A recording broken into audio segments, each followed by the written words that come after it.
Anda sedang mendengarkan Live Restoration Podcast dari Algus Kanalendra, episode 39. Selamat datang di Live Restoration Podcast, inspirasi restorasi kehidupan dan transformasi diri untuk membantu mendesain kehidupan terbaik yang layak Anda dapatkan sesuai jati diri otentik Anda. Live Restoration Podcast menghadirkan berbagai inspirasi restorasi kehidupan dan transformasi diri yang juga diadaptasi dari kisah nyata para individu yang menjalani program terapi, konseling, dan live restoration coaching bersama Coach Algus Kanalendra. Halo para pendengar sekalian dimanapun Anda berada. Kembali berjumpa di Live Restoration Podcast bersama saya, Algus Kanalendra. Pertama-tama, tentunya doa terbaik semoga Anda sekalian selalu dalam keadaan sehat, berlimpah, dan bahagia. Memasuki episode ke-39 kali ini, seperti biasa, saya lebih suka mengangkat tema bahasan yang sedang hangat berlangsung di sekitar saya. Biasanya, tema-tema ini saya dapatkan dari pembicaraan bersama para klien atau teman sesama praktisi. Nah, yang ingin saya bahas di episode kali ini adalah bahaya mengintai di balik curhat. Apa yang muncul di pikiran Anda ketika mendengar kata curhat? Bisa bermacam-macam pastinya lah ya, tapi intinya biasanya kurang lebih sama, yaitu momen di mana seseorang mencurahkan isi hatinya, yang biasanya berisikan kegalauan atau unek-unek pada orang lainnya. Lalu orang yang mendengarkan curhat itu menanggapi atau memberikan respon. Responnya sendiri bisa beragam, dari mulai yang sekedar mengiyakan, menghibur, menasehati, dan banyak lagi lah ya. Istilah curhat sendiri agaknya memang sudah menjadi satu istilah yang sedemikian populernya. Sampai beberapa orang sendiri sudah terlanjur mengenalnya sebagai curhat saja, tanpa tahu alasan dibaliknya. Sepanjang yang saya ingat, istilah curhat berawal dari singkatan curahan hati. Ya, seperti digambarkan di ilustrasi tadi, seseorang yang mencurahkan isi hatinya pada orang lain. Di mana yang dicurahkan ini biasanya keresahan, kegalauan, ataupun unek-unek lainnya yang kalau dipendam sendirian bisa terasa begitu menyiksa. Maka yang memendam gejolak ini kemudian memilih mencurahkan isi gejolak hatinya ini pada orang lain yang dirasanya bisa menampung curahan hatinya ini.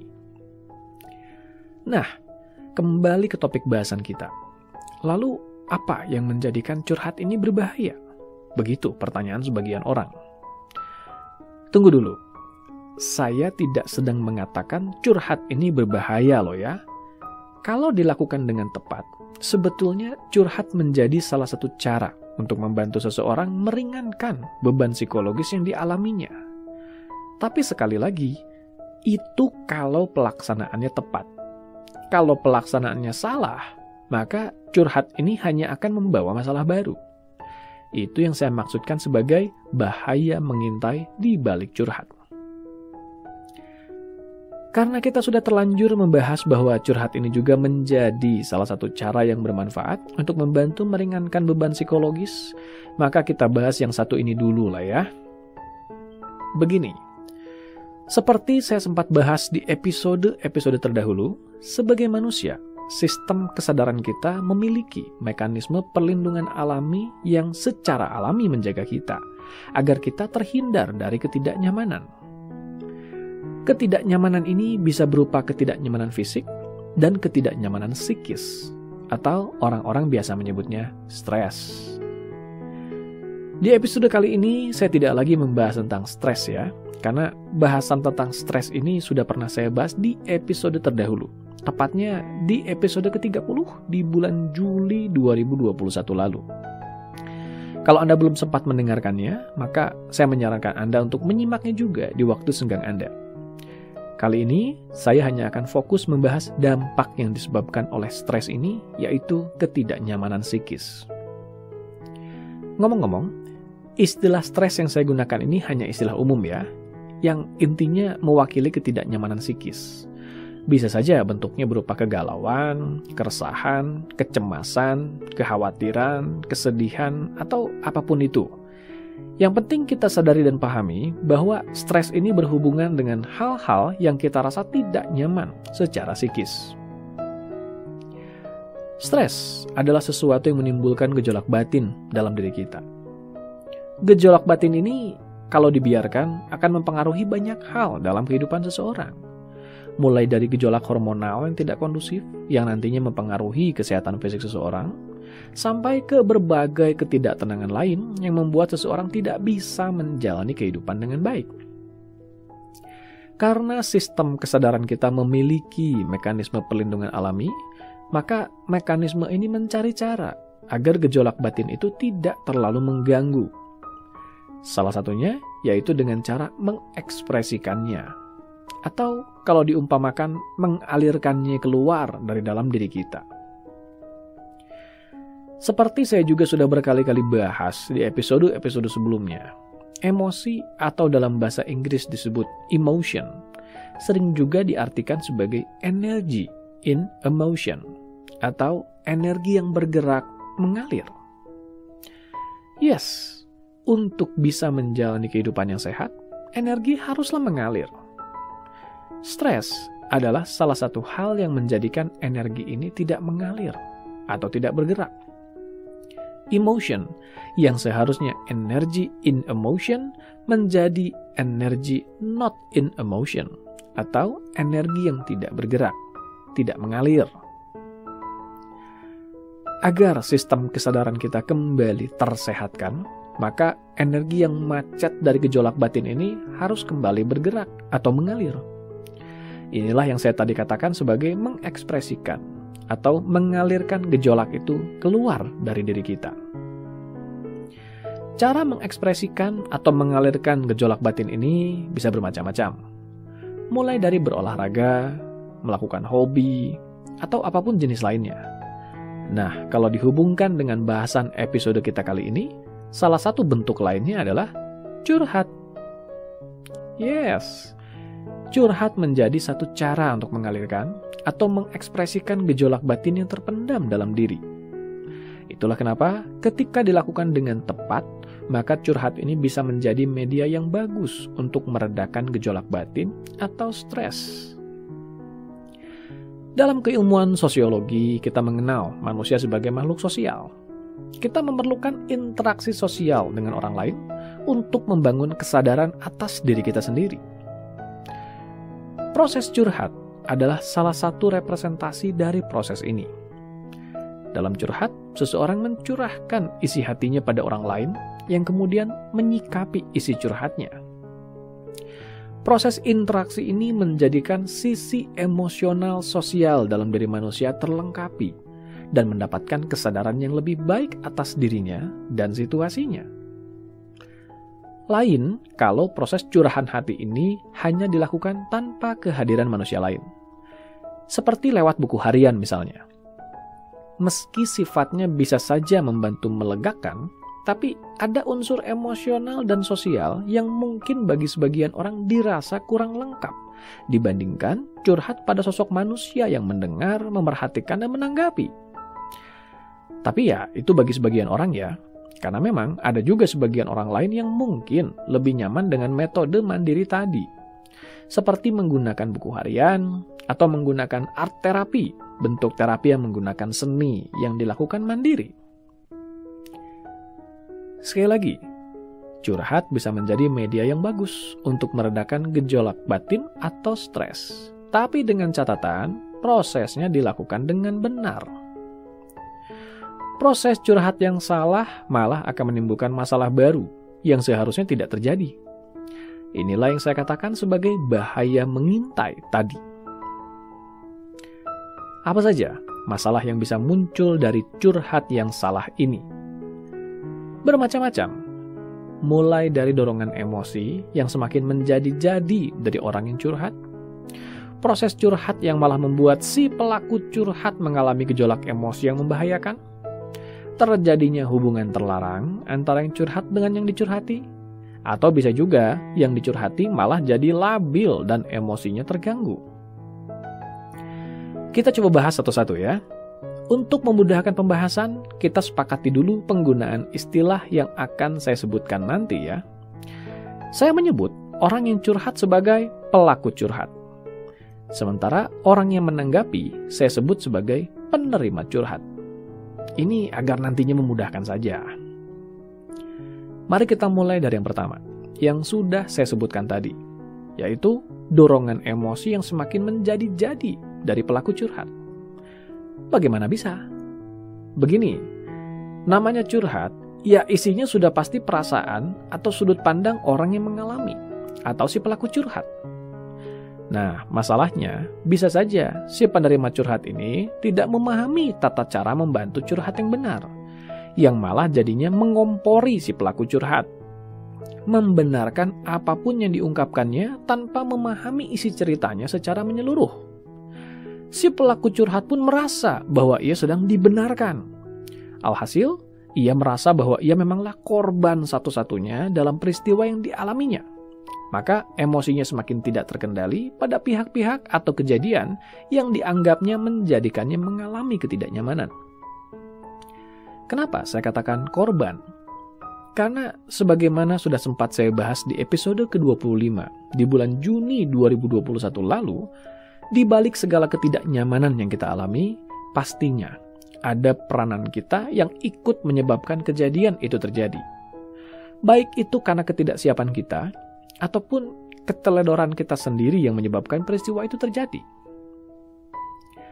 Yang tidak kalah pentingnya untuk kita pahami, beberapa orang memiliki mental yang memang mencari curhat untuk ajang membenarkan situasinya. Memang sengaja menempatkan dirinya sebagai sosok yang malang di situasi yang dialaminya. Ia memang tidak mencari solusi, melainkan mencari stimulus yang mendukungnya untuk semakin meyakini bahwa ia adalah korban yang malang di dalam situasi yang dialaminya.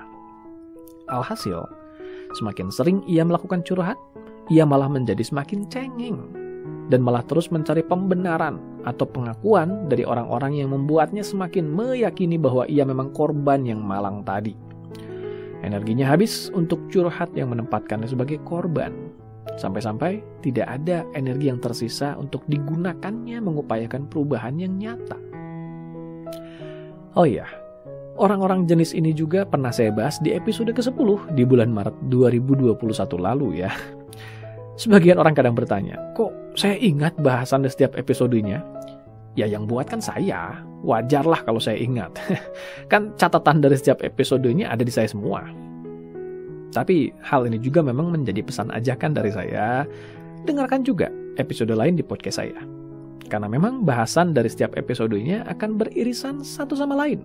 Dan ketika didengarkan semuanya, akan memberikan Anda pemahaman tersendiri yang lebih utuh dan menyeluruh. Nah, itu inti dari potensi bahaya pertama dari curhat yang tidak tepat, yaitu sikap mental dari pelaku curhat yang malah tidak bertumbuh. Beban emosinya memang menjadi lebih ringan sekilas ketika curhat, tapi semakin menjadi-jadi setelahnya, karena kebiasaan ini membuatnya ketagihan untuk terus menempatkan diri sebagai korban kehidupan. Atau dalam skala lain yang lebih merusak, si penerima curhat malah mengompori si pelaku curhat agar ia melakukan hal-hal negatif sebagai bentuk pelarian negatif. Kita lanjutkan ke bahasan berikutnya dari potensi bahaya mengintai kedua di balik curhat yang tidak tepat, yaitu proses curhat yang malah membuat si pelaku curhat mengalami gejolak emosi yang membahayakan. Hal ini bisa terjadi kalau si pelaku curhat memang memiliki gejolak emosi yang sedemikian tidak tertahankan. Batinnya dipenuhi rasa sakit yang benar-benar menyiksanya. Ia lalu curhat pada sang penerima curhat, yang ternyata tidak mengetahui bahwa lukanya sedemikian dahsyatnya. Seiring pembicaraan berlangsung, si pelaku curhat tidak bisa menahan desakan emosinya, yang kemudian muncul dengan sedemikian hebatnya sampai-sampai membuatnya mengalami bahaya fisik. Mulai dari sesak napas, rasa sakit di bagian-bagian tubuh, dan bahkan sampai pingsan. Atau yang lebih parah, kalau-kalau ternyata ia memiliki kondisi fisik yang rentan terkena bahaya, kalau-kalau ia mengalami gejolak emosional yang sedemikian tidak tertahankan. Dari dua situasi itu saja, kita sudah bisa menyimpulkan dua masalah utama dari curhat yang salah kan? Pertama, sikap mental yang salah dari si pelaku curhat. Yang curhat hanya untuk menempatkan dirinya sebagai korban kehidupan. Dan kedua, curhatnya pada orang yang salah, yang tidak memahami cara memfasilitasi proses curhat yang benar dan aman. Di skala rendah, dampak dari hal ini membuat sikap mental si pelaku curhat tidak berkembang, dan malah menjadi semakin cengeng tapi ketagihan. Di skala yang membahayakan, hal ini membuat si pelaku curhat rentan terkena bahaya yang merusak kondisi fisiknya. Ngomong-ngomong soal curhat pada orang yang salah, hal ini juga menjadi salah satu potensi bahaya ketiga dari curhat yang salah, yaitu curhat pada orang yang tidak tepat, yang ternyata malah menjadikan si pelaku curhat dan penerima curhat merasa cocok satu sama lain dan malah terciptalah hubungan yang terlarang darinya. Apalagi kalau antara si pelaku dan penerima curhat masing-masing sudah memiliki pasangan. Dalam proses curhat, terjadi curahan rasa. Di proses curahan rasa ini, bisa saja si pelaku curhat merasa dirinya dipahami oleh si penerima curhat, yang dirasanya memberikan kenyamanan. Lalu si penerima curhat sendiri bisa saja merasa kasihan dan iba pada si pelaku curhat, atau merasa bahwa mereka mengalami nasib yang sama, senasib sepenanggungan, yang membuat mereka terpanggil untuk menjajaki hubungan yang lebih dekat yang tidak seharusnya terjadi. Yang lebih parah adalah kalau ternyata si penerima curhat ini memang orang yang punya modus tertentu pada si pelaku curhat. Ia malah memanfaatkan kerapuhan emosional si pelaku curhat dan memanfaatkannya untuk kepentingannya. Dan waktunya kita membahas salah satu potensi bahaya mengintai lain yang rentan membayangi akibat curhat yang salah. Di episode ini kita jadikan ini bahasan yang terakhir. Sebenarnya masih ada lagi, tapi untuk dasar kita pahami 4 hal ini dulu saja lah ya. Bahaya keempat yang membayangi dari curhat yang salah pada dasarnya terjadi pada si penerima curhat. Yaitu setelah mereka menerima curahan rasa dan emosi dari si pelaku curhat, ia justru jadi ikut terbawa perasaan, ikut sewot, ikut emosi, dan lama-lama emosinya jadi tidak stabil karenanya. Yang awalnya niat menolong, malah jadi ikut pihak yang terluka dan perlu ditolong juga pada akhirnya. Nah, itulah potensi bahaya yang mengintai di balik curhat yang tidak tepat. Maka sampai sejauh ini, mari kita simpulkan dulu 2 hal penting yang akan menjadikan sebuah curhat menjadi tepat dan membawa manfaat. Apa saja 2 hal penting ini? Yaitu niat yang tepat dan orang yang tepat.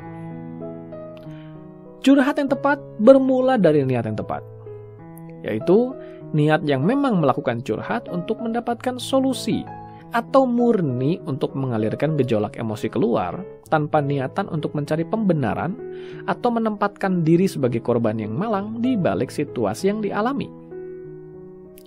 Kalaupun memang kita sedang menjadi korban di dalam situasi yang dialami, fokusnya bukan untuk meratapi itu, tapi untuk mencari tahu apa yang menempatkan diri kita di situasi itu dan bagaimana belajar darinya agar kita bisa keluar dari situasi itu.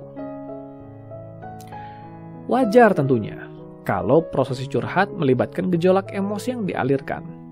Nah, ketika proses ini terjadi, penting untuk kita menjaga niatan bahwa curhat ini adalah untuk mengalirkan gejolak emosi ini keluar agar kita kembali ke titik netral dan sistem tubuh serta pikiran kita tidak lagi terbebani oleh gejolak berlebih itu. Ketika sistem tubuh dan pikiran sudah kembali netral, maka waktunya mengarahkan fokus untuk mengupayakan solusi. Atau kalaupun tidak sampai ke sana, cukup disudahi saja. Bukan untuk ditambah-tambahi atau lebih parah lagi dikompori atau diarahkan ke hal yang negatif sebagai pelarian. Berikutnya, curhat yang tepat juga bermula dari curhat pada orang yang tepat, yaitu mereka yang tidak punya kepentingan pribadi apa-apa terhadap diri kita. Dan mereka punya kemampuan yang memang memadai untuk memfasilitasi proses curhat itu sendiri. Itulah kenapa ada baiknya curhat pada praktisi profesional, karena mereka tidak punya kepentingan pribadi. bentuk pertolongan yang mereka fasilitasi murni dalam konteks profesional dan didasari ikatan profesional yang jelas. Dan lagi, praktisi profesional pada dasarnya seharusnya memiliki keahlian yang memang profesional untuk memfasilitasi proses curhat itu tadi. Kenapa saya katakan seharusnya? Ya, karena saya juga tidak bisa menjamin keahlian dan kecakapan ini pada diri setiap orang yang menyebut dirinya profesional kan. Pada akhirnya pembuktian langsung atas keahlian mereka yang menjadi jawabannya.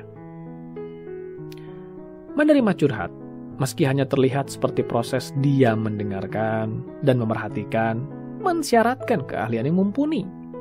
Dari mulai niat yang tepat dari si penerima curhat itu sendiri, tidak boleh adanya kepentingan pribadi dari si penerima curhat dalam proses curhat itu, juga keahlian untuk mengawal jalannya curhat dengan aman. Aman bagi si pelaku curhat, agar ia tidak mengalami gejolak emosi yang membahayakan, juga aman dan tidak mengkontaminasi si pelaku curhat dengan berbagai hal yang bisa saja malah menjadi kompor atau memprovokasinya dengan cara yang negatif. Juga aman bagi si penerima curhat. Ya, penerima curhat juga idealnya tahu cara menetralkan atau membersihkan dirinya sendiri setelah menerima curhat dari orang lain, agar ia tidak terbawa-bawa oleh emosi dari orang lain dan tidak terkena masalah yang menjadikan dirinya tidak stabil secara emosi. Nah, itulah dia bahasan kita di episode kali ini. Ketika dilakukan dengan tata cara yang tepat, curhat bisa bermanfaat membantu seseorang menjadi lebih sehat secara mental dan emosional. Tapi ketika prosesnya tidak tepat, maka malah muncullah masalah baru yang seharusnya tidak perlu muncul darinya. Sudah lebih paham sekarang tentang tata cara curhat yang sehat dan tepat kan? Sampai jumpa di episode berikutnya. Dapatkan lebih banyak inspirasi restorasi kehidupan dan transformasi diri dengan ikuti Instagram @alkuska dan YouTube channel Alkuska Nalendra. Kunjungi juga website www.alkuska.com untuk temukan lebih banyak informasi menarik lainnya, termasuk untuk memesan layanan profesional bersama Coach Alkuska Nalendra untuk membantu mendesain kehidupan terbaik yang layak Anda dapatkan sesuai jati diri otentik Anda.